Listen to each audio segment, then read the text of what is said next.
Good day. My name is Ryan with Ryan Lake Real Estate. It's been a while since I made one of these videos, and I thought that a good topic for anyone listening to this would be my 3 biggest lessons learned in investing. And so this doesn't have to be real estate specific. It could be used in any investment strategy. It's just 3 main tips when choosing to invest your money.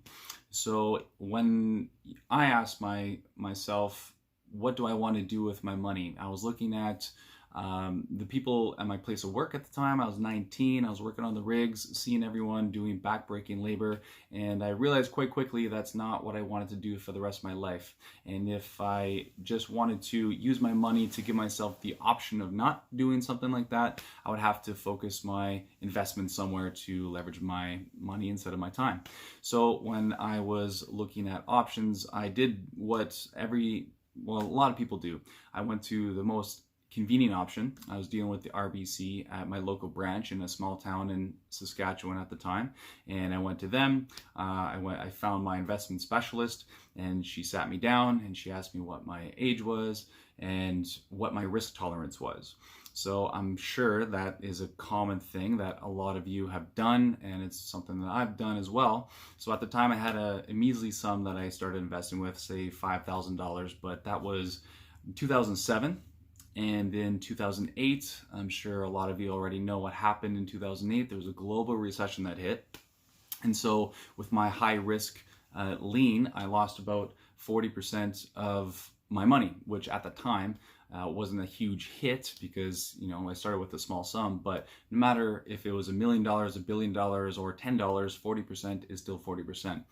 So I started to ask the question of, what are the wealthy people doing that I'm not doing? Because I heard of some stories of people creating wealth through difficult times, and I just didn't understand that.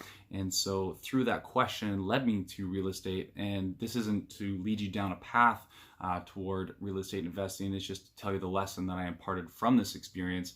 But that's what got me into real estate itself. So once I realized that that was a better use for my money, I still had the question of what the heck happened back there. And so after digging a little deeper, I realized that the investment specialist, so to speak, isn't really a specialist at all. I mean, if you think about it, if they were a specialist, would they be advising people on where to put their money in a bank, or would they be independent financially themselves? So I'll leave that question for you to answer. And also what I realized is that how the structure of the banking industry works. So what happens to my money if I put it in a mutual fund and it gets invested? Well, they don't really manage the money. They're just the frontline staff that takes in my money and does customer relations. So they're more of like salespeople, trained salespeople that have a job to do. So the big players in the background that play a role in managing your money have incentives as well. They have a way that they make money. And so what happens is they get paid on a per capita basis, and they get paid a percentage off the total allocated capital. So say these investment specialists in the background need money to deploy in whatever investments that they do. Where are they going to get that money? And these publicly traded funds utilize banks to raise the capital from people like you and me that already do day-to-day banking at their local branch. And there's trust, there's relationships already established. So that seems to be the easiest and quickest option. So they train them to talk to people like you and I and to raise money for that. But the problem is that you have really no say in what happens to your money. So what if I told you that I have an investment opportunity for you? You can decide if you would like to invest with me if these standards apply. Number one, you don't really know me from a hole in the ground. You're not sure of my track record of success. You don't know my experience or my market knowledge. So really there's no trust established. I'm also incentivized to put your money in funds where I get a personal commission and different commissions apply based on certain funds. So I'm incentivized to put your money in funds that benefit me the most and you secondarily, not in your best interest. Thirdly, I'm not going to keep in regular contact with you and tell you advice to change your investment strategy, put more funds in, or anything like that unless you contact me. And I would only do so if you're a high net worth client, if I deem it necessary to massage that relationship a little bit more, which a lot of us are not.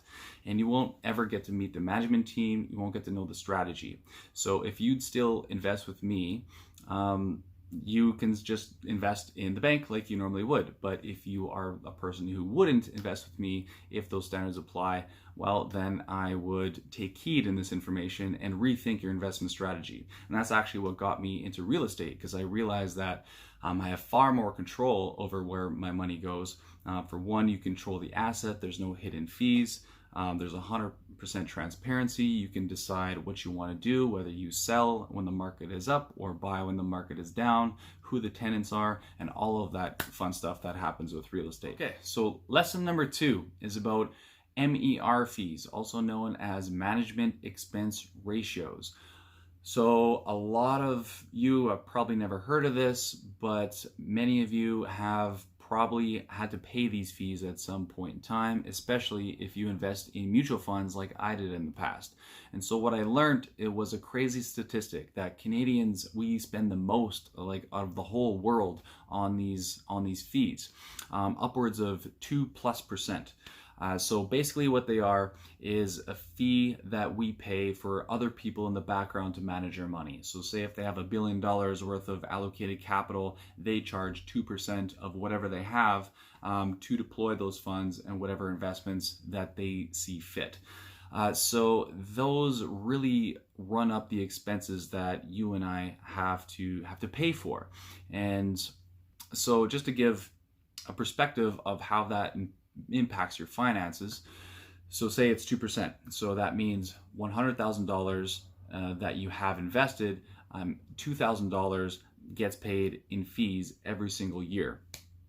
So to break that down to a more simple case over a time span, let's say you start investing at when you're 20, like I did, with $25,000, and your average rate of return over a 35-year period is 7%.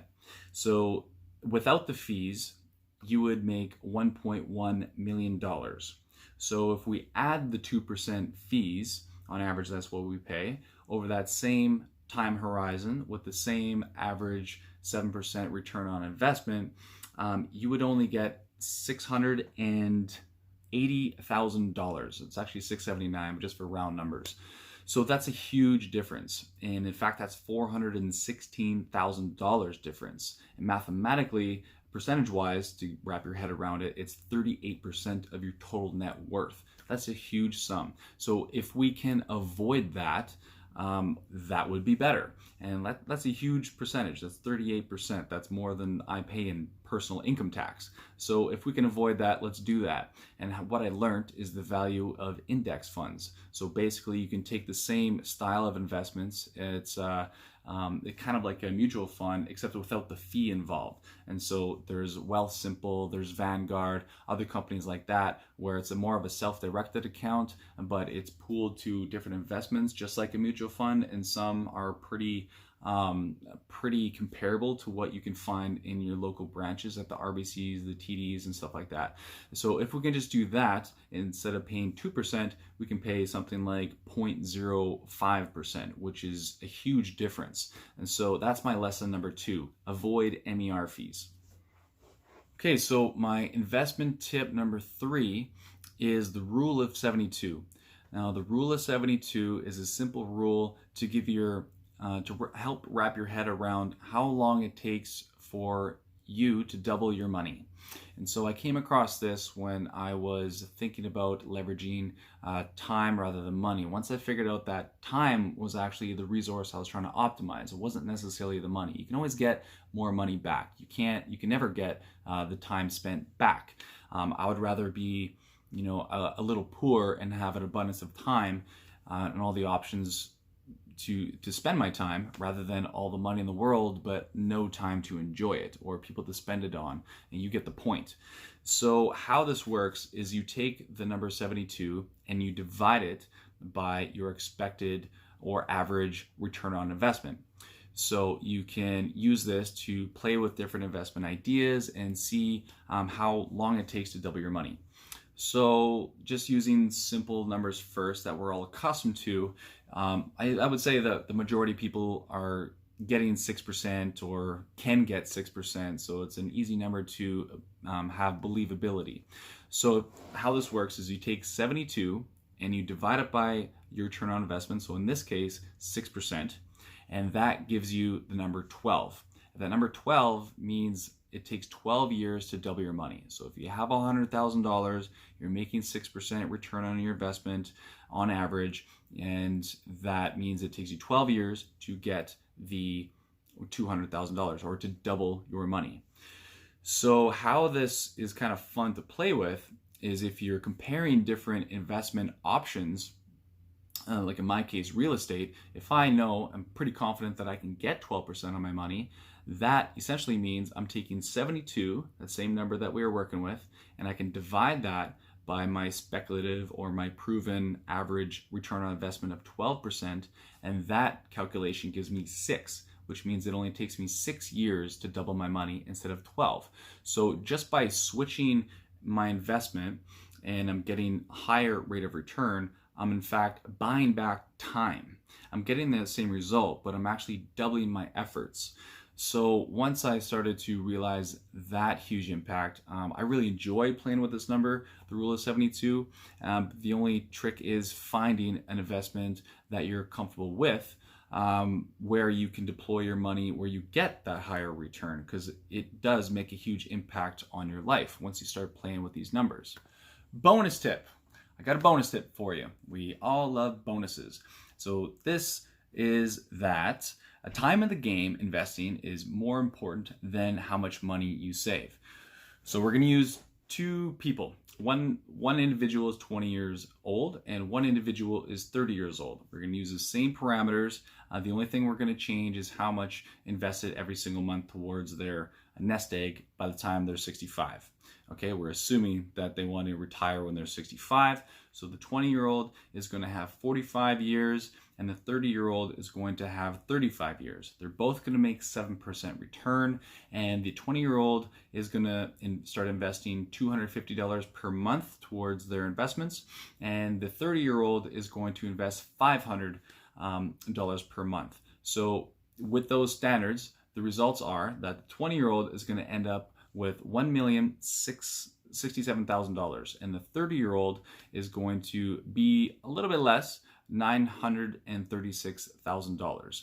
So you can decide what you want to do with that information, but if I were you, I would act now. I would invest now. I'd make better decisions now and start investing in yourself and your future. Well, congratulations, you made it this far in the video. So that tells me that you have an interest and you're taking control of your finances in a positive way. So if you want to reach out, if you have any questions, even if you just want to connect, my number is 306-807-4890. Or if it works easy for you, feel free to reach out by email, ryan@ryanlakerealestate.ca. Happy investing and stay tuned for more videos in the future, and I'll catch you next time. Take care.